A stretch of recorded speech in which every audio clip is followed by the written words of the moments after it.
Donc, la première des ventes interdites, la pire des transactions qui existent en islam, c'est le riba. Le riba, l'usure. Allah tabaraka wa ta'ala a dit, en parlant du riba, Ya ayyuhalladhina amanu ittaqullaha wa dharu ma baqiya min ar-riba in kuntum mu'minin. فإن لم تفعلوا فأذنوا بحرب من الله ورسوله وإن تبتم فلكم رؤوس أموالكم لا تظلمون ولا تظلمون. Ô vous qui avez cru, craignez Allah et éloignez-vous de toute usure si vous êtes vraiment croyants. Sinon, préparez-vous à une guerre de la part d'Allah et de son messager. Mais si vous vous repentez, vos capitaux vous seront restitués, ainsi vous ne léserez personne et vous ne serez point lésés. Dans le sens de la parole d'Allah tabaraka wa ta'ala dans Surat al-Baqarah, versets 278 et 279. Allah tabaraka wa ta'ala dans le verset 275 a dit الذين يأكلون الربا لا يقومون إلا كما يقوم الذي يتخبطه الشيطان من المس ذلك بأنهم قالوا إنما البيع مثل الربا وأحل الله البيع وحرم الربا. Ceux qui pratiquent l'usure, qui mangent l'usure, se présenteront le jour du jugement dernier comme des aliénés possédés par le démon. Tout ceci car ils ont dit la vente n'est que comme l'usure. Pourtant, Allah a rendu la vente licite et il a rendu le riba, l'usure, illicite, haram.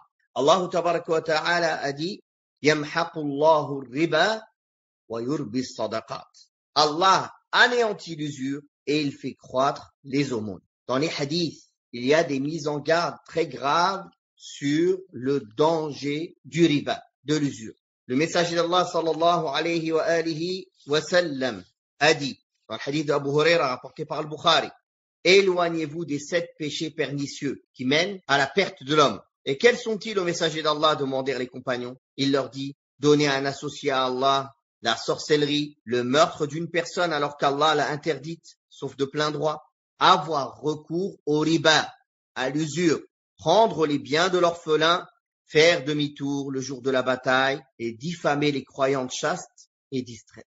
Le prophète sallallahu alayhi wa sallam a dit, la nuit où je fus élevé aux cieux, 2 hommes sont venus à moi et m'ont pris de la terre sainte pour m'emmener jusqu'à ce que nous parvîmes à un fleuve de sang dans lequel un homme nageait. Au bord de ce fleuve se tenait un autre homme avec une pierre dans ses mains qu'il jetait dans la bouche de celui qui s'empêtrait dans le fleuve chaque fois qu'il s'approchait du bord pour en sortir. À chaque fois, il le renvoyait ainsi d'où il venait. Je demandais alors, qui est celui que j'ai vu dans le fleuve? Ils dirent, c'est une personne qui avait recours à l'usure, au riba, rapporté par al-Bukhari. Selon Abdullah ibn Mas'ud, radiyallahu anhu, le prophète sallallahu alayhi wa sallam a dit, il y a 73 portes menant au riba, à l'usure.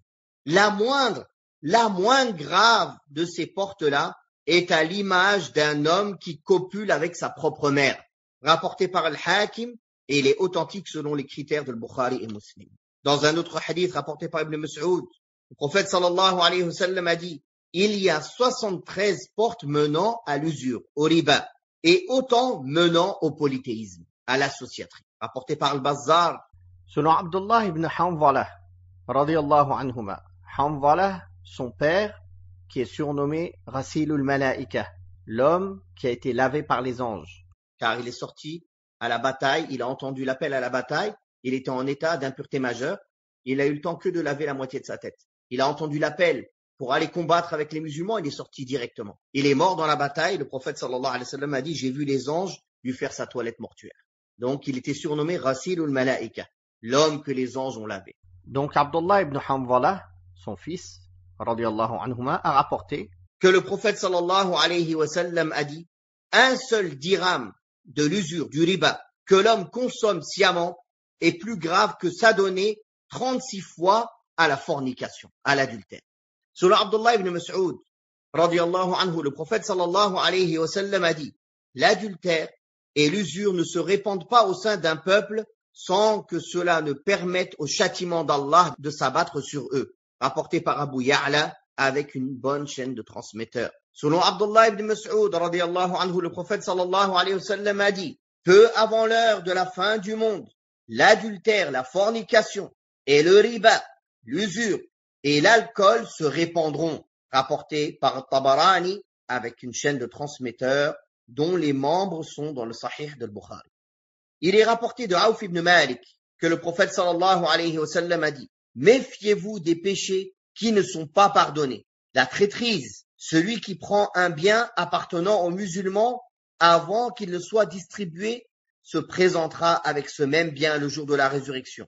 Et le riba, l'usure, celui qui aura consommé son fruit sera ressuscité, aliéné, se tapant le jour de la résurrection. Puis il a lu, الذين يأكلون الربا لا يقومون إلا كما يقوم الذي يتخبطه الشيطان من المس ذلك بأنهم قالوا إنما البيع مثل الربا وأحل الله البيع وحرم الربا فمن جاءه موعظة من ربه فانتهى فله ما سلف وأمره إلى الله ومن عاد فأولئك أصحاب النار هم فيها خالدون. Ceux qui pratiquent l'intérêt usuraire ne se tiendront le jour du jugement dernier que comme un aliéné qui a été touché par le Satan et bouleversé. Cela parce qu'ils disent, le commerce est tout à fait comme l'usure à intérêt, alors qu'Allah a rendu licite le commerce et illicite l'usure, l'intérêt. Celui donc qui cesse dès que lui est venue une exhortation de son Seigneur peut conserver ce qu'il a acquis auparavant et son affaire dépend d'Allah, mais quiconque récidive, alors les voilà les gens du feu, ils y demeureront éternellement. Dans ce verset, quand Allah Ta'ala dit ils y demeureront éternellement, c'est celui qui rend licite le riba. C'est-à-dire qui dit c'est halal. Celui-là, il y demeurera éternellement en enfer car il est mécréant. Il a rendu licite ce qu'Allah a rendu illicite. Kadhaba, il a démenti Allah. C'est comme s'il disait Allah c'est un menteur et moi je dis la vérité. Allah il dit le riba c'est haram, non moi je dis c'est halal. C'est ça en fait, ça revient à ça. Donc cette personne c'est un mécréant, il n'est pas musulman. Alors sa place est en enfer éternellement. Ceci est valable pour toute personne qui rend licite, sciemment, en toute connaissance de cause, une chose qui est unanimement reconnue illicite et clairement connue illicite en islam. Dans un autre hadith, rapporté par l'imam Ibn Majah, Abdullah ibn Mas'ud radiyallahu anhu rapporte que le prophète sallallahu alayhi wa sallam a dit « Personne ne recourt de nombreuses fois à l'usure, au riba, sans que ses biens ne soient à la fin que peu nombreux. » Dans un autre hadith, le prophète sallallahu alayhi wa sallam a dit « Par celui qui tient mon âme dans sa main, des gens de ma communauté viendront sûrement à passer leur nuit comme des orgueilleux, à jouer et se distraire par des futilités interdites.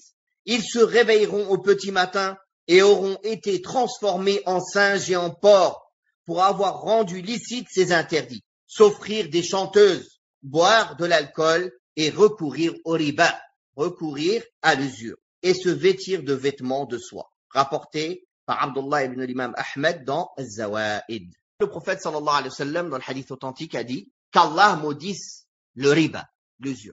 Celui qui le mange, celui qui le donne, celui qui écrit le contrat et les témoins, ils sont tous pareils. Le prophète sallallahu alayhi wa sallam a maudit tous ceux qui participent à l'usure, que ce soit celui qui en profite ou celui qui donne, celui qui fait le contrat, qui paye, même lui il est maudit. Et les témoins et celui qui écrit le contrat, tous ils sont maudits par la bouche du prophète Mohammed sallallahu alayhi wa sallam. Quand on a entendu ces quelques versets et ces quelques hadiths sur la dangerosité et l'interdiction formelle du riba, alors que faut-il de plus pour un croyant pour écouter cette exhortation et pour revenir à Allah subhanahu wa ta'ala repentant?